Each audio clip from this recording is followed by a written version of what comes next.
So yeah, here's the real raw me. I don't know why this is so grainy, but excuse me. Let me see if I can turn on the lamp. Hold on.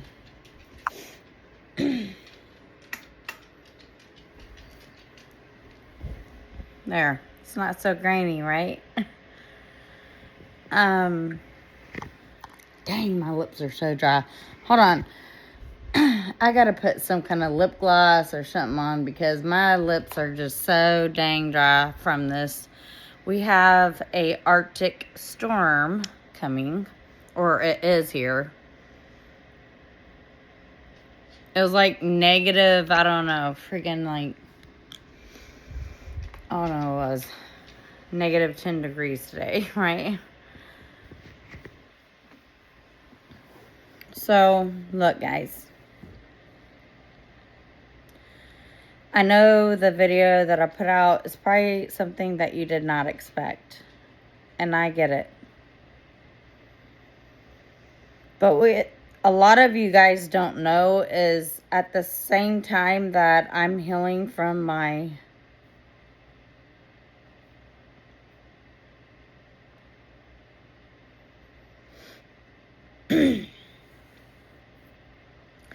my narcissistic mother-in-law abuse, I have been healing from my own traumatic mother abuse.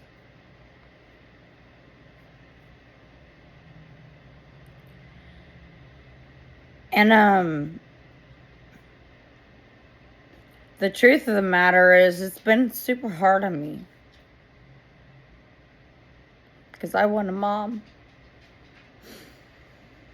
Even though I'm 39 years old, you still want a mom, right? I haven't been to Texas since I moved to Wisconsin. As a lot of you guys know, like, I'm a frequent flyer. I've flown around the world many times, many states, all around the United States. Lived in many states.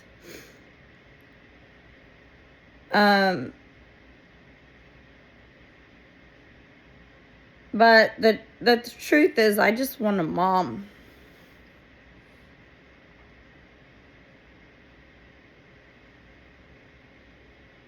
That's why I try to be the best mom I can for my child, because, like, I know that, like, he gets one mom.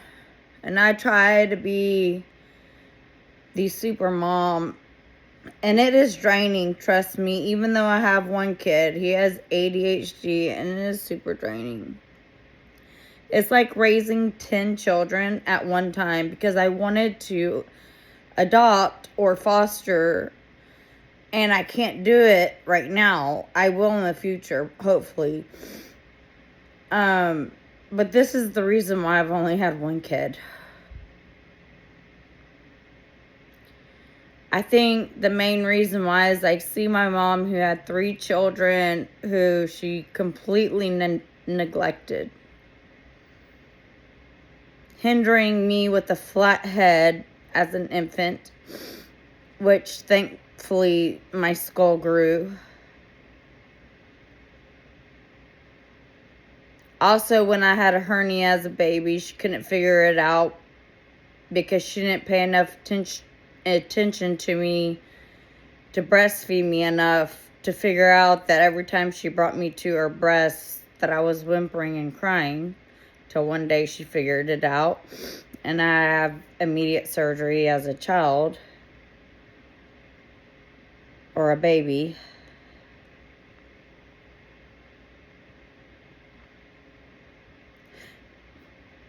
But when you go looking for a mother in all the wrong places, you know what happens? You get hurt worse. Because even my own godmother, I'm not going to mention her name. Actually, I had 2 godmothers. The first one was awesome, but I lost connection with her when she went through her divorce. But she was my savior. But my second godmom, because I was going through so much with my family and personal stuff with Jared's parents, just got tired of me, to be honest. Hadn't spoke to her in years. My son hardly, he really doesn't know who she is, even though I used to come visit her from other states with my son. This is water, don't worry. He doesn't remember her. If I text her, she doesn't text me back.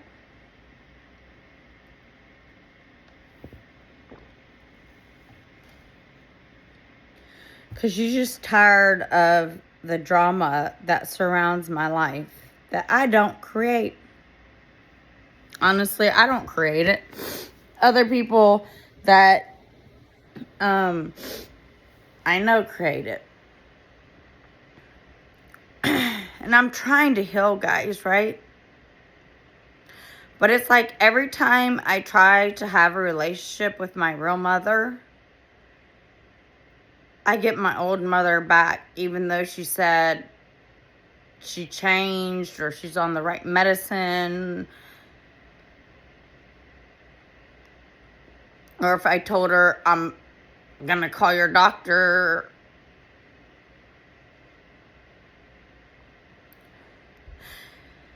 And no matter how many things that I can succeed in life for her to be proud of me.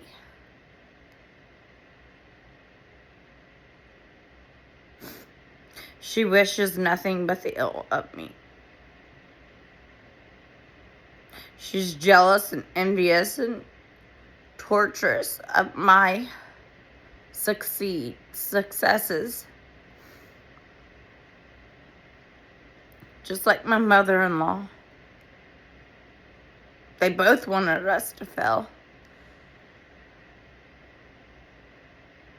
But my, they mess with the wrong woman. Because not only am I my husband's backbone, but he's mine. And the empire we built crawling through mud and feces to be where we are. But yet at the same time, they still wish for our downward spiral.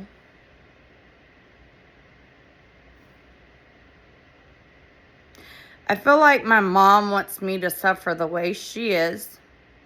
And Sarah, my mother-in-law, wants us to fail so she can put it in her son's face like, I told you so.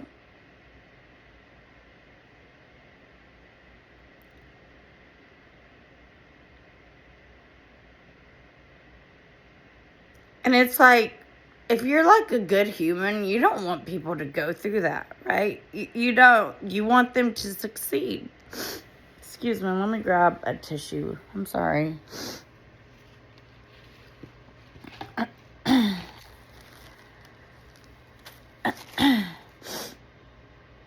One moment.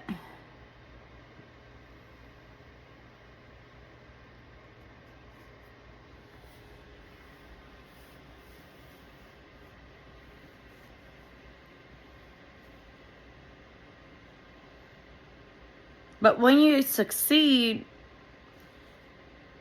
they're not happy for you. They pretend. They pretend like they're happy for you, right? And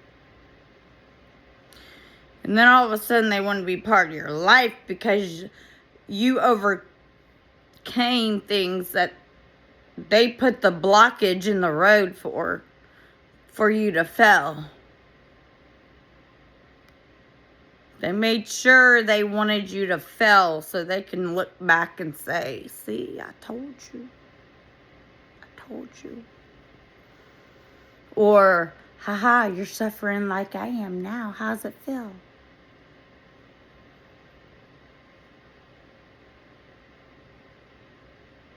But when you succeed and you break the generational curse that they have bestowed upon you, regardless if you come from wealth like my husband or poverty like me, then all of a sudden they want your downfall. They want you to fail. In the moment, I'm trying to get the glare out of my glasses. Sorry, guys. In the moment, they act like they're happy and everything. But in the back of their mind, they have a cruel intent to destroy you. Especially when they see you climbing the ladder. When they see you climbing the ladder, they will do everything to make that ladder break. But when that ladder does not break and you just keep on succeeding, they put on a phony persona that they're happy that their children are doing so well. Interesting. But when you actually get to the last lattice of that ladder, they might be thrilled at first. Beautiful home, beautiful this, beautiful that, you're doing so great. But in the background, they're really sneaky. I need to look up here at the camera and not here. I always feel like the camera's here, but it's up here. So I'll try to look up here. I apologize. But in the background, they're thinking, how can I devastate this person just to go down a couple more lattices so that they climb back through the mud and the grit to get back to where I've never been.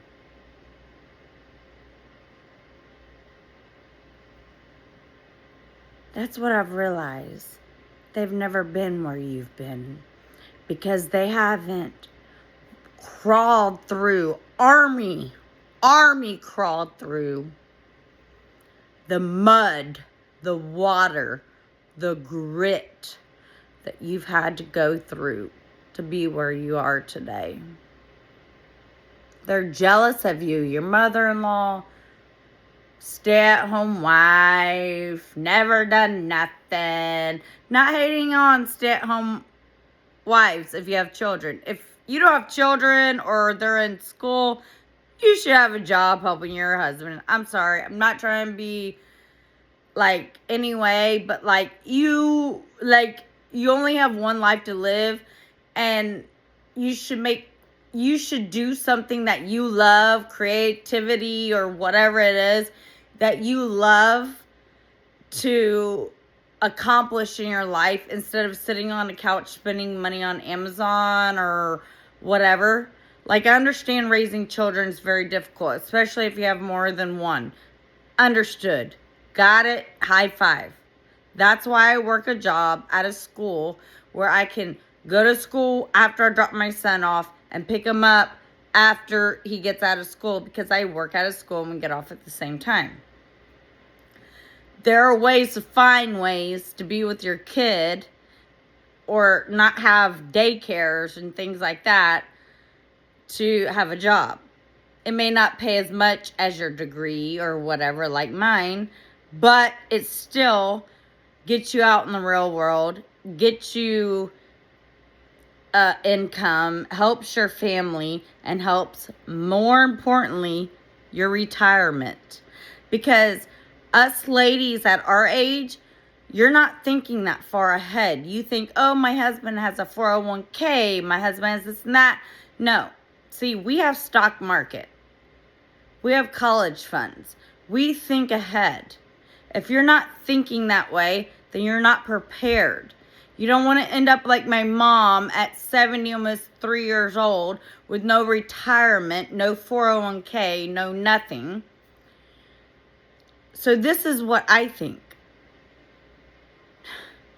Today I went to a thrift shop with my son. I bought me, like, we're in Wisconsin, a Wisconsin like jersey thing, right? Almost looked new. It was good, right? He bought him a jersey. It was almost brand new. But I guess my point is, you women out there, you men out there, because there's home dads too, you guys got to start thinking about your future. Because your son ain't going to be around a long time. My son will be 11 in March. That gives me 7 more years with him before he goes to college. That means I will be here by myself. My husband will be working. I will be working. I am saving for our stocks so we can cash in for our retirement. Because nowadays, you need about $2 million to retire if you don't want to work by the age of 65, plus your Social Security. If there is any, after all the migrants took it. Who knows? They say we only have 10 more years because of the influx of illegal immigrants. Not going on a rant about that. Not being any way about that. Not saying anything about that. I'm just telling you that our Social Security is running low. I'd rather not pay into Social Security. I'd rather put it in my bank. But this is the way it's laid out. So, that being said, this is not a rant about that. The rant is people that don't want you to succeed, that see you succeed further than their expectations that they've ever exceeded, will put you down, take you out, and do everything in their power to make sure you fail.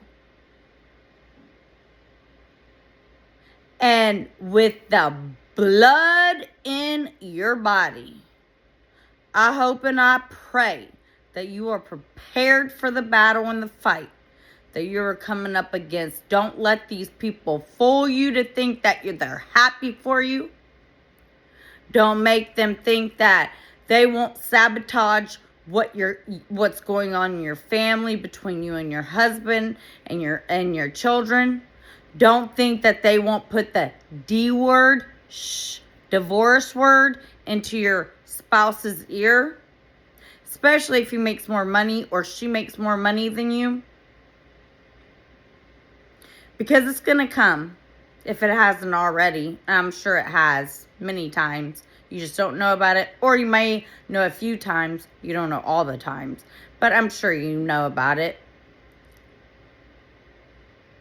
If you are young and vibrant, like I am, then you know what you should be doing. Unless you have small children at home, I understand. And daycare is super expensive. You might as well not even work. I understand that. Because, like, daycare for 2 to 3 children is thousands of dollars a month. You might as well not work. It is true. But if you can, and you have children that can tend to their self or go to school while you're at work and you can pick them up and you have a schedule like that, you need to go out there and start saving for your retirement. Because these people are waiting, the narcs, they are waiting for your downfall. So they can turn around, point the finger and say, I told you so. You should have married a doctor or a lawyer like we raised you to do. So all I have to say is that